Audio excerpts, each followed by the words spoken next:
Yo, it's your boy Logos, and today I want to react to this short clip that I saw where a teacher was ordered to stop teaching an illegal lesson that I guess was about systemic racism, and apparently it must have pissed off the parents, the students, and maybe some lawmakers, where they forced the teacher to stop teaching it. I talked about before how I don't support teachers bringing in the politics, sexuality, or any of the other nonsense into the classroom. You're there to teach, educate about the stuff regarding school, not about sexuality, not about politics, not about gender, and not about race. You should stop bullying and you should stop people from being pieces of shit to other people, but that doesn't mean you push your own morals or ideology on them. And I think that's the main difference between being a teacher or a good mentor or being a groomer or a weirdo. But let's watch this video to see how bad it really is. This is Jamal. Jamal is a boy who lives in a poor neighborhood. He has a friend named Kevin, who lives in a wealthy neighborhood. All of Jamal's neighbors are African American, and all of Kevin's neighbors are white. That video about systemic racism was part of an assignment that a high school teacher in South Carolina named Mary Wood that she gave to her AP language class back in February. The video was supposed to prepare students for a writing assignment based on Ta-Nehisi Coates' book, Between the World and Me, an award-winning, best-selling memoir that details America's complicated racial past and its present. But Mary Wood's students never got to finish reading that book. Her school's administration stepped in and ordered her to stop teaching it in class after complaints from two students about the video you just saw. Last year, South Carolina state lawmakers passed a rule in the state budget that makes it illegal to use state money to teach any ideas related to race, including that an individual, by virtue of his race or sex, is inherently racist, sexist, or oppressive, and ideas that cause an individual to feel discomfort, guilt, anguish, or any other form of psychological distress on account of his race or sex. If that language sounds familiar, it is because it's almost an exact replica of language in Florida Governor Ron DeSantis' Stop Woke Act. Listen, I'm not a person who can use systemic racism or any of these other buzz terms they come out within the past, 10, 15 years or so, to make excuses for my life and why I'm not where I want to be. If you ask me, the black community isn't being held back because of bullshit, systemic racism. It's because of our own problems, decision making, and the type of culture that we allow to have, and the stuff that we allow people to get away with or just continue to do, no matter how detrimental it is to themselves, society, or the community. For example, a few days ago, I did a reaction to a mother making excuses for her son getting involved in crime and getting shot, I think, by the police because he wanted to try to fight against them or run away after doing some type of crime.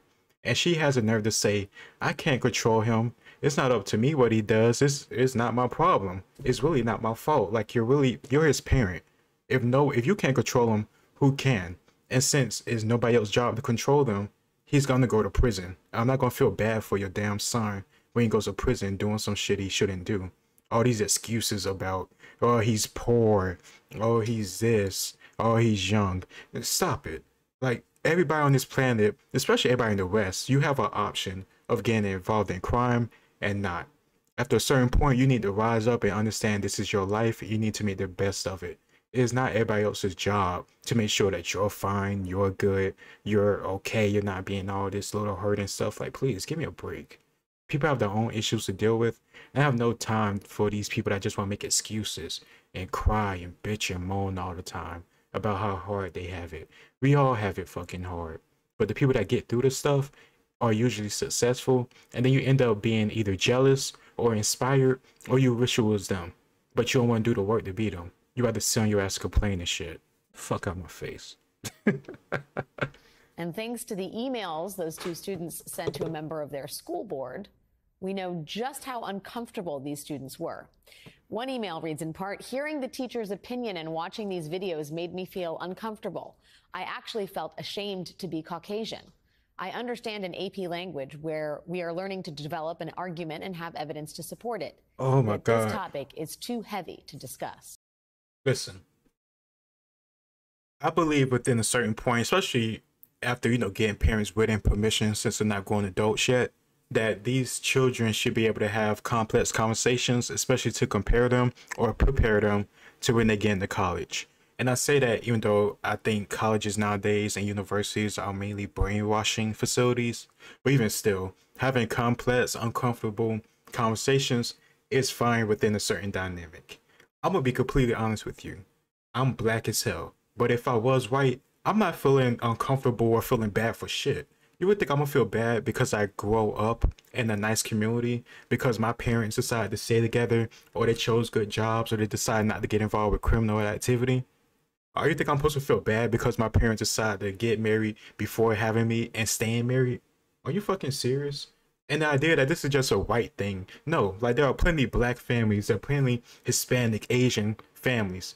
But for some reason, when we think of success, it's only white people doing that.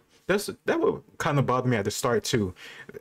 They play this little bullshit game when they say all of Jamal's neighbors are poor and he's poor.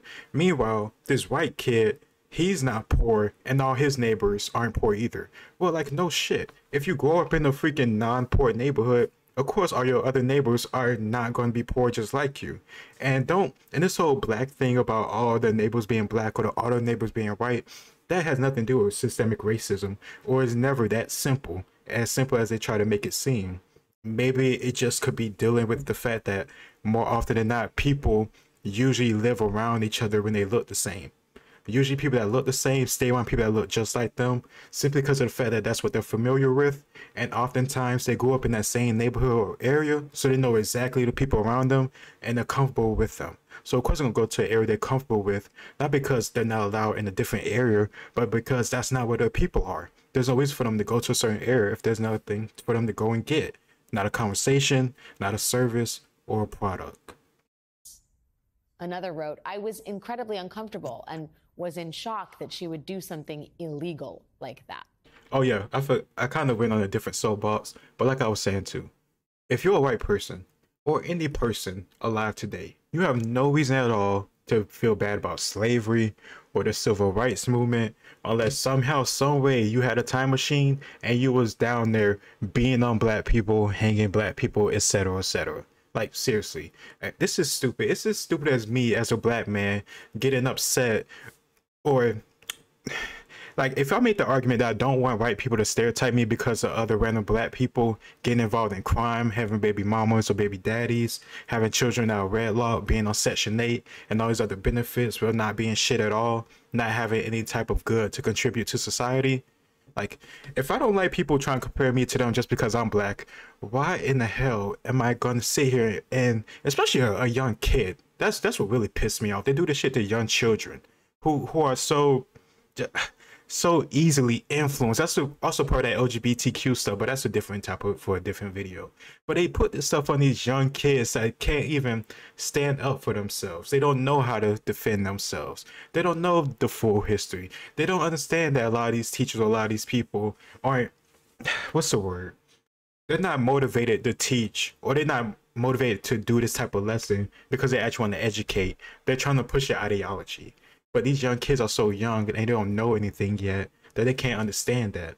Or they can't even voice or stand up for themselves as strong as they would like to, or as they would when they was older. And it's sick that they just prey on these kids and try to make them feel bad for being white. All you gotta be is a nice, decent human being. Seriously, this is so sad. The spectrum has gone so far over the cliff that just being a decent human being and having morals and not being a stupid, ignorant, racist piece of shit is somehow making you woke. You're not woke because you're not racist. Like, you're just a functioning, logical, for the most part, person. Seriously, stop trying to attract or correlate these things that don't exist.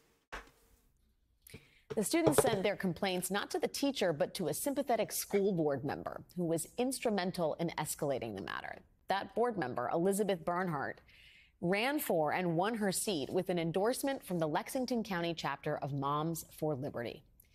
And Moms for Liberty... Oh, I've heard of them. Good on them.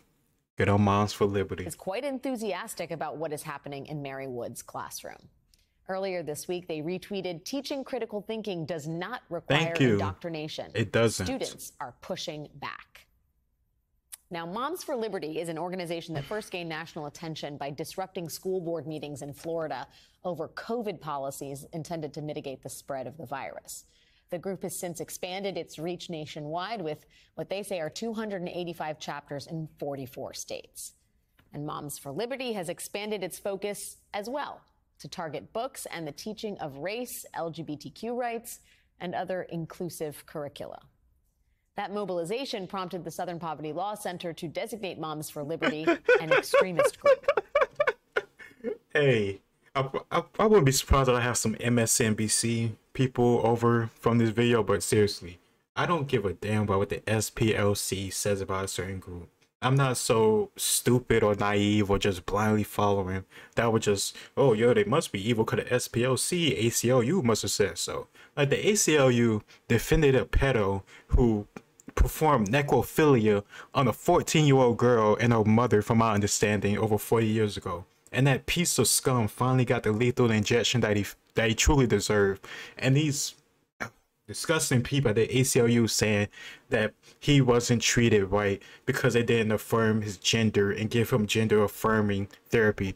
Kiss my ass, because if it was up to me, I would have said put a bullet in his head within 4 hours after, I don't know, confirming that he actually did the horrible crime that he did do. If you think I'm just making this stuff up, like I saw this, I made sure it was true. I couldn't actually believe that the ACLU was genuinely defending a pedo who is a rapist and a murderer and a necrophiliac because of his stupid made-up gender. Idiocy. Idiocy. Meanwhile, the group's influence is growing beyond the classroom. Last month, later this month, they are planning to hold a summit in Philadelphia, and at least 4 Republican presidential candidates are expected to attend. Because right now, culture wars are Republican policy. Yes, because MSNBC and CNN just sitting here neutral with no thought, opinion, or influence on either side. Yeah, it's just the Republican Party that's worried about the culture war. Okay, that's not why we have all of these companies and corporations going all out for pride, and then even though damn well the audience don't give a shit about pride, like Bud Light and all these other beer companies. Like, they know damn well their fans and their fan base, the people that actually give them money, don't give a shit about that type of stuff. But they still want to go out and do it, but it's just the right to having a culture war. Okay, just because somebody does want to just immediately go along with every BS policy, belief, or idea that you have, doesn't mean they find a culture war against you or they're hateful or evil. It's very a simple-minded mindset, and I hate it, and I'm not a fan of it. That's another reason why when people say certain terms like you're sexist or you're this, you're that, and the other, it depends on the context and who's it coming from. Because if it's just a moron or a dumbass that just believe anything that come out from the left, then it's like, okay, oh, sure, you could think that if you want, but like, we don't give a shit what you think. Like, okay, whatever. Oh, okay, I guess that was it. So would they just have 18 seconds here of just wasting people time more? Okay, I guess I needed 18 more seconds on the video just to know who you are. I don't need to, oh, whatever, let me just focus on topic. Overall, I'm fine with the kids having the issue with this stuff. That doesn't mean kids shouldn't be challenged in the way that they think critically, but saying stuff like, you are where you are because you're white and they are where they are because they're black, is such an oversimplification and generalization. And it's funny enough because I am not a fan of that when they do it to black people, and I would confirm for like a fact that black people don't like it when white people or anybody else does it to them. So this whole idea that I'm gonna just say, well, you're white, you only got success because of systemic racism, or you're a white 13, 14, 16-year-old kid and you should feel bad and feel like a scumbag piece of shit because of systematic racism. Like, you don't have any money though. Like, you're just being educated. You're only like 16. You don't even have your own car. But somehow, some way, I should be feeling bad because of other people's life who I don't even know exists, who I never even met or influence. No, go to hell. I'm not supporting of that stuff. Mainly because of the fact that if somebody said that bullshit to me about being black, some type of equivalent, I would say you're a dumbass. So I'm not going to be a hypocrite and say, well, it's cool when white people do it, or it's cool when we say it to white people, but if you do it to us, oh, no, no, no. I'm not going to be one of those people. I hate those type of people, to be honest with you. But I'm curious to see how y'all feel about this. I said time and time before, you shouldn't be trying to stifle people's critical thinking, but that doesn't mean you have to try to paint some narrative or some picture or ideology where there's some type of evil crusader of white supremacy just for being born in a skin that he didn't even know about or ask for. It's so stupid. It really is stupid. And these are the same people who claim to be fighting for other minorities who they say go through the same thing. I don't understand doing the same type of thing on other people that you hate. It makes no sense. But let me know what you think in the comments down below. It's your boy Logos. Like, share, and subscribe, and I'll see you next time. Peace.